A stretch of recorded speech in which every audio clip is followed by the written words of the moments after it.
کرے تیاری تے ہو بار ترے دیا ہرنا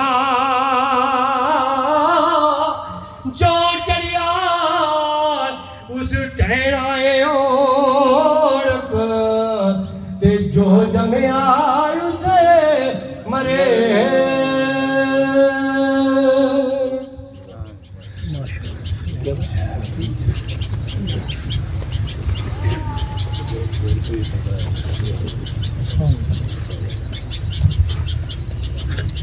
قبلہ قاضی صاحب بھی تشریف لا چکے ہیں، انشاءاللہ نماز جنازہ کی امامت بھی فرمائیں گے۔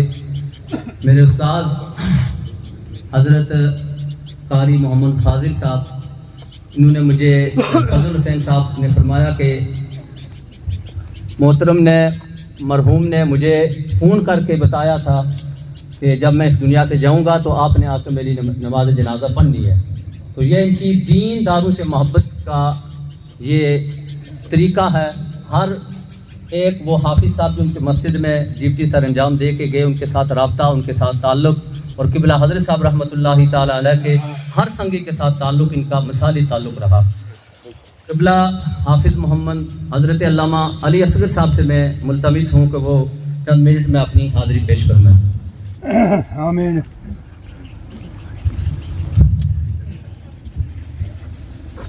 بسم اللہ الرحمن الرحیم۔ اللہ اللہ کر دیاں ربا میری جان کڈائیں، مرشد ماں پیو راضی رہون، فضل کرے رب سائیں۔ عزیزان گرامی قادر، آج جس شخصیت کی نماز جنازہ میں ہم سب شریک ہیں، اللہ تعالیٰ نے ان کو بہت ساری خوبیوں سے نوازا تھا۔ اللہ تعالیٰ نے ان کو طاقت بھی دی، عزت بھی دی، شہرت بھی دی، اور لوگوں کے ساتھ تعلقات نبھانے کی جو خوبی تھی اس کی بھی اللہ تعالیٰ نے انہیں طاقت عطا فرمائی۔ اور سب سے بڑی چیز جو ان کے اندر موجود تھی وہ میں آپ کے سامنے ذکر کرتا ہوں۔ ہمارے قبلہ جناب جی رحمت اللہ علیہ گلہار شریف، ان کے ساتھ ان کا بڑا تعلق تھا، اور ان کے پاس ملاقات کے لیے یہ دربار شریف کالا دے جھیلم بھی جایا کرتے تھے اور گلہار شریف بھی جایا کرتے تھے، اور حضرت ان سے بہت پیار فرمایا کرتے تھے۔ اور آج ہم سبھی احباب ان کی جو فیملی ہے ان سے اظہار تعزیت کرتے ہیں اور دعا کرتے ہیں کہ اللہ تعالیٰ مرحوم کی عالم برزخ کی زندگی کو بہتر فرمائے، آمین۔ اور اللہ تعالیٰ لواحقین کو صبر جمیل عطا فرمائے۔ آمین آمین۔ اس موقع پر میں ایک بات آپ کے سامنے رکھتا ہوں۔ ہم اپنے قبلہ جناب جی رحمت اللہ علیہ کی اور اپنے سلسلہ کے ایک جو بہت بڑے بزرگ گزرے ہیں حضرت مجدد الفسانی رحمت اللہ علیہ، یہ دو شخصیات ایسی گزری ہیں کہ جنہوں نے اپنی زندگی میں حج نہیں کیا۔ مجدد صاحب نے بھی حج نہیں کیا، اور قبلہ جناب جی رحمت اللہ علیہ نے بھی ظاہری طور پر حج نہیں کیا۔ مجدد صاحب رحمت اللہ علیہ ایک مرتبہ اپنے حج کی تیاری کی، حج کے سفر پر نکلے تو آپ کے جو پیر مرشد تھے حضرت خواجہ باقی باللہ رحمت اللہ علیہ، انہوں نے فرمایا کہ آپ نے جہاں قیام کیا ہوا ہے حضرت حسن رحمت اللہ علیہ کے ہاں، وہاں ہی آپ ٹھہر جائیں۔ یعنی آپ کے سفر حج کو آپ نے وہاں روک دیا، اور پھر اجازت نہیں ملی اور ایام حج گزر گئے۔ مجدد صاحب رحمت اللہ علیہ نے بعد میں پھر مراقبہ کیا تو کیا دیکھتے ہیں کہ جن و انس آپ کو سجدہ کر رہے ہیں۔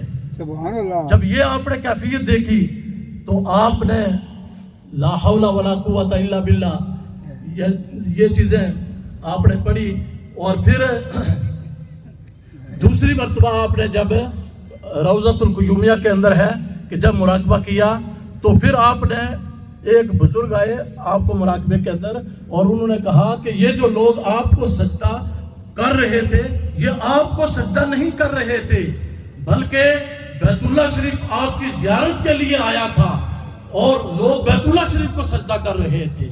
تو کہنے کا مقصد یہ ہے کہ ہمارا سلسلہ جو نقش بندیہ ہے اس میں اللہ تعالیٰ نے بڑے بڑے اولیاء کرام پیدا فرمائے ہیں اور انہی میں سے حضرت مجدد الثانی رحمۃ اللہ علیہ ہے. اور تاریخ میں آتا ہے کہ پھر مجدد صاحب نے جس جگہ وہ خانہ کعبہ دیکھا، آپ ہندوستان میں تھے، اس جگہ نشان لگا لیا کہ یہاں میں نے خانہ کعبہ کو دیکھا ہے. اور ہمارے قبلہ حضرت جی رحمۃ اللہ علیہ نے ظاہری طور پر زندگی میں حج نہیں کیا. اس پہ ذرا غور و فکر کریں. آپ نے ظاہری طور پر حج نہیں کیا، وجہ کیا تھی؟ وجہ وہی تھی جو مجدد الثانی رحمۃ اللہ علیہ کے لیے تھی کہ ایسے اولیاء اللہ کے لیے بیت اللہ شریف بھی اللہ کی اجازت سے ان کی زیارت کے لیے آتا تھا.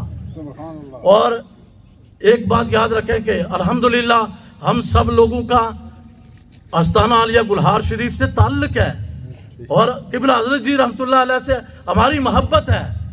لیکن وہ لوگ جنہوں نے اپنی کچھ ساعتیں، اپنے کچھ لمحات، اپنی زندگی کا جو کچھ حصہ حضرت قبلہ جی رحمۃ اللہ علیہ کے پاس گزارا ہے، وہ سمجھتے ہیں کہ آپ کی زندگی کس طرح کی تھی.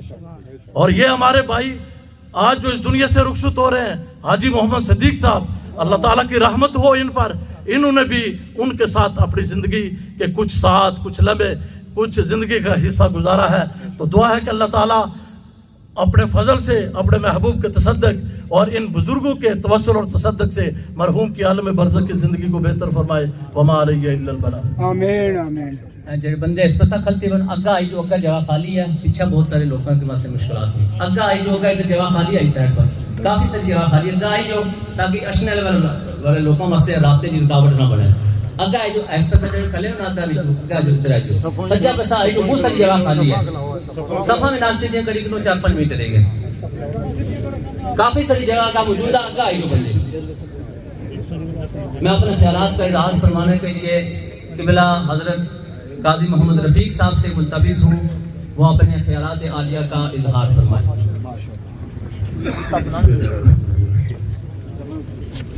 احباب گرامی، بندہ تو دنیا میں اللہ نے جو مہلت عطا کی ہے وہی گزار کر اس نے تو جانا ہے. یہ طے ہے، یہ اللہ کی طرف سے لکھ دیا گیا ہے. یہ میرے دین کا، میری شریعت کا، میرے قرآن کا فیصلہ ہے. اس پر بندہ مومن کو سر جھکانا پڑتا ہے اور اللہ کی رضا پر راضی رہتے ہوئے پھر کہنا ہی پڑتا ہے کہ انا للہ و انا الیہ راجعون. آج جن بزرگوں کی نماز جنازہ میں ہم شریک ہوئے، عرصے سے ہماری ان کے ساتھ اٹھنا بیٹھنا تھا، ان کا آنا جانا تھا. جس طرح ہمارے محترم مولانا علی اصغر صاحب فرما رہے تھے، تو میں جس چیز کی طرف آپ کی توجہ دلاؤں گا نا، وہ کوئی بڑی لمبی چوڑی بات نہیں ہے. ایک ہی چیز ہے کہ میرے نبی نے فرمایا کہ جب فتنوں کا دور ہوگا تو قرب قیامت ہوگی، تو جو بندہ میری ایک سنت کو زندہ کرے گا نا، ایک سنت کو، تو 70 سے زائد شہداء کی اس کو اجر و ثواب ملے گا. ذرا ان کے چہرے کی طرف دیکھیے، جب سے ہمارا ان سے علیق سے لے کے اٹھنا بیٹھنا ہے، ان کے چہرے پر سنت مصطفیٰ ہی نظر آتی ہے. اور آج کے زمانے کے اعتبار سے یہ جدت پسندی نہیں تھی جو لوگ آج کل کہہ رہے ہیں. سنت وہی ہے جو میرے نبی فرما گئے، سنت وہ ہے جو میرے صحابہ نے اپنے چہرے پر سجا کے رکھی تھی. تو ان کے چہرے کو آپ دیکھیں، یہ شروع سے لے کر جانے تک یہ سنت تھی. اور چہرے پر کتنی خوبصورت داڑھی انہوں نے میرے نبی کی سنت سمجھ کے رکھی ہوئی تھی. مسجد سے محبت اپنی جگہ تھی. وہ مسجد جو عرصہ دراز سے میرے نظام کا حصہ ہے، سردی گرمی بھی ہو جاتی ہے، تلخی بھی ہو جاتی ہے، لیکن کبھی انہوں نے سر اٹھایا نہیں، سر جھکا کے ہی دربار علی حاضری دی ہے. اور سر جھکانا ہی جب بندہ جھکا لیتا ہے نا عاجزی سے، تو میرا رب بھی پھر عطا ہی کرتا چلا جاتا ہے. ان کے بیٹے ہیں، حافظ قرآن ہیں، باہرون ملک ہیں. ان کے اپنے خاندان سے اب لوگ گن لینا کہ کتنے ہیں جو میرے مرشد کریم کی نظر کرم کا صدقہ ہے جن کے سینوں میں قرآن ہے. یہ وہ عظیم دولت ہوتی ہے کہ جو بندہ سوچتا تو نہیں ہے، لیکن جب اس سفر پر جاتا ہے تو پھر پتہ چلتا ہے کتنی دولت دنیا میں چھوڑ کے آیا ہوں اور کتنی کرم نوازی اللہ کی طرف سے اپنے ساتھ لے کر آیا ہوں. اور میرے بھائی ایک حج کی بات کر رہے تھے، تو چلتے ہوئے آپ کو تحدیث نعمت کے طور پر ایک بات بتاتا چلوں. 2-3-4 سال پہلے کی بات ہے، کرونے سے پہلے کی غالباً بات ہے. میرے قبلہ جناب جی دامت برکاتہم العالیہ اللہ ان کی عمر کو دراز فرمائے، اور جس طرح انہوں نے میرے جناب کے جانے کے بعد اس نظام پر اپنے تن من دھن قربان کیا ہوا ہے، صبح شام دن رات ان کا ملنا ہی دیکھ لیں، ہمارے تو بس میں نہیں ہوتا اتنی دیر کھڑے رہے اور سنگیوں سے ملے۔ لوگ تو جاتے ہیں نا، دیکھا ہے سب نے، لیکن ذرا ادھر جا کر بھی دیکھ لیں کہ نماز پڑھی آئے کھڑے ہو گئے، ہو سکتا ہے 3 ساڑھے 3 بج جائیں، ہر کسی سے مل کر ہر کسی کی خیر خیریت پوچھ کر اندر جاتے تھے۔ ایک بندہ ہے ہمارا سنگی ہے، جوان ہے، جوانی ہے، کاروبار کرتا ہے، بزنس کرتا ہے، غالباً اسکاٹ لینڈ میں کرتا ہے۔ اس نے کہا جی 10 بندوں کو حج پر بھیجنا ہے۔ اب سوچئے ذرا 10 بندے کتنا خرچہ ہے۔ قبلہ جناب جی نے حکم فرمایا کہ آپ نے 10 بندے بھیجنے ہیں۔ میں نے کہا جی میرے پاس تو میرے لنگر والے ہی ہیں، غریب لوگ ہیں، کہا حج ان کے نصیب میں۔ تو تقسیم کیا ٹھہری؟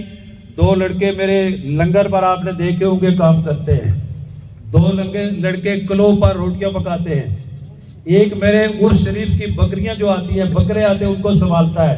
5 ہو گئے۔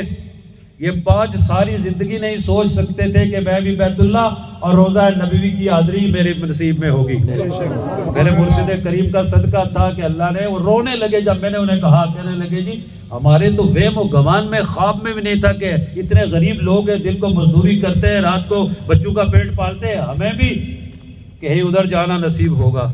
اور 5 میرے وہ حفاظ کرام تھے جو مختلف مساجد میں خدمت سار انجام، دین کی خدمت سار انجام دے رہے ہیں۔ ان سے پوچھا حج پر گئے ہو؟ کہہ لے جی حج تو دور کی بات ہے، عمرے پر بھی نہیں گئے۔ یہ ہوتا ہے کرم۔ اس کے لیے اخلاص چاہیے، یاد رکھو، اس کے لیے اخلاص چاہیے۔ کچھ بھی نہیں مانتے یہ لوگ، نہ مال نہ دولت نہ اقتدار، کیا مانگتے ہیں؟ اخلاص مانگتے ہیں۔ اور آج وہی اخلاص کی دولت لے کر میرے یہ بزرگ دنیا چھوڑ گئے۔ یہ بڑی بات ہوتی ہے، یہ بڑی بات ہوتی ہے۔ دعا کریں جس مسجد ساری زندگی انہوں نے آباد کاری کے لیے کام کیا، ان کے بیٹے حافظ، ان کے رشتہ دار حافظ، میرے سامنے سب مجھے نظر آ رہے ہیں۔ اللہ سب کی حاضری کو اس نماز جنازہ، پھر ذرا جنازے کی طرف دیکھ لیجیے۔ یہ کمائی ہوتی ہے بندے کی، بندہ تو سوچتا نہیں ہے گھر والوں کو کیا خبر، لیکن دیکھ لیجیے کوئی منہ دکھانے کے لیے نہیں آیا ہے، سارے ان کی محبت میں آئے ہیں۔ اور اتنے میرے نبی نے تو فرمایا 40 ام المومنین صدیقہ کائنات حضرت عائشہ صدیقہ رضی اللہ تعالیٰ عنہ ارشاد فرماتی ہے 40 یا 100 دونوں روایات میں آتا ہے، ایمان والے نماز جنازہ میں ہیں۔ میرے نبی فرماتے ہیں اللہ بخشش فرما دیتا ہے۔ سبحان اللہ۔ ارے دیکھ لیجئے، فقط 40 اور 100 کی بات تو میں نہیں کروں گا، 200 300 سے اوپر تو کھڑے جن کے سینے میں قرآن ہے، جن کے سینے میں قرآن ہے۔ اور ایک کامل کی نسبت کا صدقہ ہے کہ قرآن کی تعلیم، مسجد کا بنانا، یہ 2 چیزیں ایمان کی علامت ہے۔ اور ایک مرشد کامل نے ہمیں عطا کر دیا ہے قرآن کا صدقہ، اس مسجد کا صدقہ۔ جانے والے کی اللہ بخشش فرمائے، ہماری حاضری کو قبول فرمائے۔ وما علینا الا البلاغ المبین۔ آمین۔